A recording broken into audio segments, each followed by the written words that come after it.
Question. Hey Todd, I've been watching your channel and reading tons of theory, but I'm still terrified of approaching girls. How do I get over this crippling approach anxiety? All right. So this is a really interesting question because the answer is different for different people. There are a bunch of different alternatives, a bunch of different ways to overcome that fear of approaching and get through it.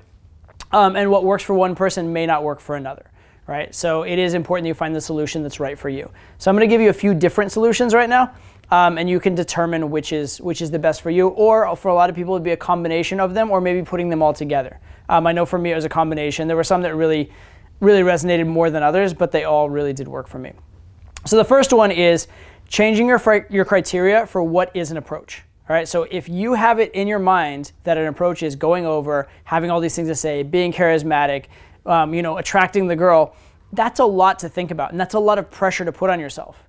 If instead your criteria for an approach is, I physically walked over and I uttered a sound, and that counts as an approach, that makes it a lot easier. And if you're having that anxiety, a lot of times it's because you're not trying to do an approach, you're trying to do a good approach. Doing an approach is easy. Doing a good approach is much, much harder. So if you lower your criteria and make it that a bad approach is still a victory for you, which if you're dealing with approach anxiety, a bad approach is a victory, right? You've overcome yourself, which is your biggest obstacle. So first of all, lower that criteria to something very, very manageable.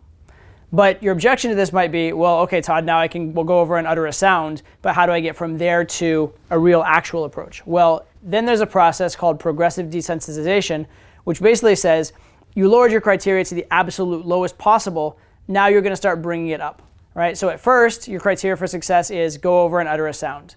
Once you can do that without being terrified, now maybe go over and ask for directions. Once you can do that without being terrified, go over and ask for an opinion. Once you can do that without being terrified, go over and give a compliment. And after any of these, directions, opinion, compliment, you're free to leave. You've achieved your goal by doing that, and you can go. And hopefully each of these will be a little bit scarier than the last, but then you're going to get used to them and they won't be scary for you anymore. And then maybe the next one is give a compliment and introduce yourself. And guess what? When you do that, you've now done a proper cold approach. Hey, you look cute. Hi, I'm Todd. Nice to meet you. That is a proper cold approach, and now you've achieved that. And what you've done is you've pieced it together bit by bit until you arrived at what was an effective cold approach. But each step was such a small increment from the last that it wasn't particularly more scary than the last, right? So you're just generally getting used to this. And this is the same way guys get over phobias, right? If a guy has a phobia of snakes, first he'll look at a picture of a snake, then he'll look at like a toy snake, then he'll look at a snake in a cage, et cetera, et cetera, et cetera. Okay, so it's that same idea. You're progressively getting used to something that's a little harder, a little scarier for you until you're finally doing the real thing. But each and every bit of it is such a small departure from the last, it's not a big deal. So that's kind of method number one. Lower your criteria, do progressive desensitization. That's one very good way to get over your approach anxiety. Here's another good way.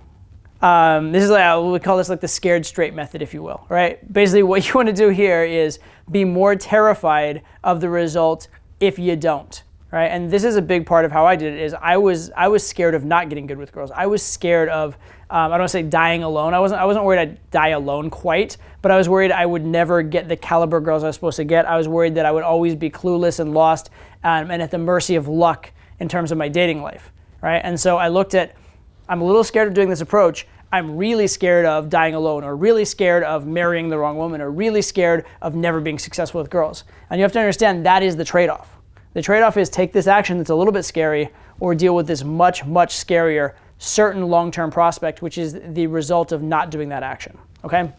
So be scared of dying alone, basically. The other way of looking at it is to change your motivation, right? Another way of changing what you're scared of is to change your motivation from scared to excited. So instead of when you see a hot girl thinking, oh God, I hope I don't mess it up. Oh God, I hope I don't embarrass myself. Think, oh wow, this is an opportunity. I want this to happen. So you're now reframing that fear as excitement. All right, it's the same as when you get on a roller coaster. Technically, that feeling on a roller coaster is being scared for your life, but it's exciting because you've reframed it as excitement, right? Jumping off a cliff would be literally the same feeling, except when it's not safe, when it's not controlled, now it is actual fear.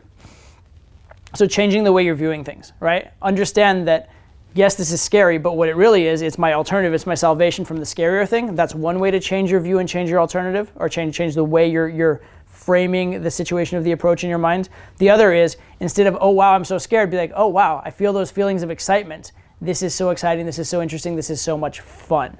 Okay, so that's a second way, really, is reframing it in two different ways. That's maybe even a second and a third way, in a way. And then final way that I want to talk to you guys about is what I call confidence through competence. So I ask guys a lot of time when they have approach anxiety, are you scared or is it that you don't know what to do? And it's a bit of a trick question because the answer is usually both. The answer is usually you're scared and you don't know what to do. But if you knew what to do, you would be less scared. Because if you're going up and you're a little nervous about the outcome and you're also worried that you won't know what to say, there's a lot going on. If you're nervous about the outcome, but you do know I'm going to go up and I'm going to say this specific line, it makes it a lot easier. And this is actually part of why progressive desensitization works, is because you have a specific plan of what you're going to say. So what I'm suggesting here is maybe have a couple canned ideas for openers. Right? Maybe, hey, I thought you're cute, I wanted to meet you, is a decent opener. Hey, I love your jacket, I'm Todd, is a decent opener. Use your own name, please. But in any case, there are these different kind of like prefabricated openers that you can use so you know what to say. Right? And if you even beyond that have maybe a couple teases or a couple flirtatious lines afterwards, that's going to help you as well. The more that you have a plan going in, the less nervous you're going to be. I know that when I was learning public speaking, I was very scared. And the thing I was most scared of is I'd have a 3-hour speech and I'd get up and I'd deliver everything I knew in a half an hour and I'd be sitting there with 2.5 hours left and nothing to say. And I was terrified of that. But when I actually outlined the speech in advance, I'm like, oh, I'm going to cover this bullet point, this bullet point, this bullet point, and I had notes and I knew there was enough material there that I wasn't going to run out of things to say and I wasn't going to have that awkwardness.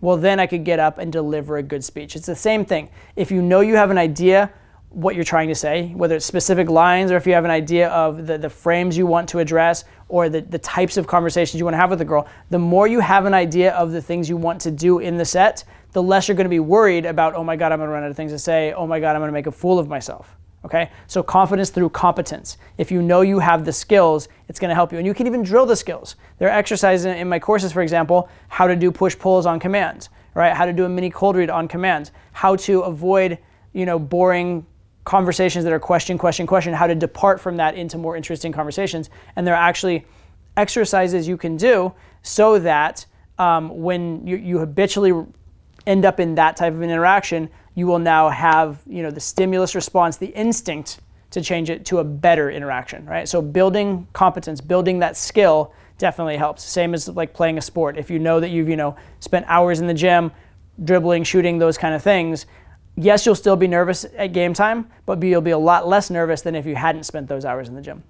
So those are some different ways that you can handle your approach anxiety. My suggestion for you is do all of them. Do all of them, okay? So change your criteria for success and do that progressive desensitization sequence so that you can, in a very smooth way, without putting pressure on yourself and without, terrifying yourself and having a lot of awful rejections or things you're perceiving as rejections, you can make progress, all right? Secondly is really do get leverage on yourself.